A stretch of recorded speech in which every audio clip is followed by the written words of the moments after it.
Hi friends, welcome to my channel. Amar ఆరుని ఆశ్రమం దగ్గర వదిలిపెట్టినప్పుడు తన పేరెంట్స్ ఆరుతో వదిలిపెట్టిన వస్తువులన్నింటినీ తీసుకొచ్చి సరస్వతి మేడం ఆశ్రమంలో ఉన్న వార్డెన్కి చూపిస్తూ, మేడం ఇవి ఆరు పేరెంట్స్ తనతో వదిలిపెట్టిన వస్తువులు అని చెప్తూ ఉండగా, ఇవి చాలు సార్, ఆవిడ ఎవరి కూతురో తెలుసుకోవడానికి అని అంటూ అక్కడ రిజిస్టర్లో వెతుకుతూ, తెలిసిపోయింది సార్, ఇవి అక్టోబర్ 30వ తారీఖున మేమే సరస్వతి మేడంకి ఇచ్చాము అని ఆ మేడం చెప్తూ ఉంటుంది. ఇక మరోవైపు మిస్సమ్మ రామూర్తి గారికి ఆనందంగా తినిపిస్తూ ఉంటుంది.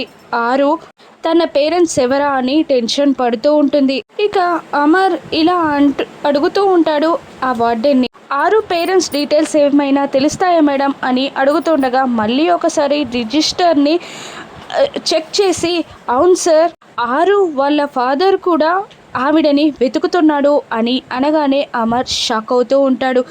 అడ్రస్ ఏమైనా తెలుస్తుందా అని అడుగుతుండగా, ఒక్క నిమిషం సార్ అని మళ్ళీ రిజిస్టర్లో చూసి, అవును సార్, ఆ ఫాదర్ పేరు రామ్మూర్తి అనగానే ఇక అమర్ షాక్ అయిపోతాడు. ఇక మళ్ళీ రాథోడ్ ఇలా అడుగుతుంటాడు, ఏమనుకోకండి మేడం, మళ్ళీ ఒకసారి చెక్ చేసి చెప్పరా అని అంటుండగా, అవును సార్, ఆరు ఫాదర్ పేరు రామ్మూర్తియే, అంతేకాదు సిస్టర్ పేరు కూడా ఇచ్చారు, తన సిస్టర్ పేరు భాగమతి అని చెప్తూ మొబైల్ నెంబర్ కూడా ఇచ్చారు సార్ అని అంటూ మొబైల్ నెంబర్ కూడా వార్డెన్ చెప్పగానే ఇక అమర్ రాథోడ్ ఇద్దరు షాక్ అవుతూ ఉంటారు. ఇక అమర్ ఆరు చనిపోయింది అని రామ్మూర్తికి తెలిస్తే ఎలా బాధపడతాడో అని తలుచుకొని బాధపడుతూ ఉండగా, ఇక రాథోడ్ మాత్రం భాగమతి అరుంధతి సిస్టర్స్ అని తెలుసుకొని చాలా సంతోషపడుతూ ఉంటాడు. ఇక ఆరు చనిపోయిన విషయం రామ్మూర్తికి అమర్ చెప్పేస్తాడా? రాను ఎపిసోడ్స్లో చూద్దాం. Thank you for watching.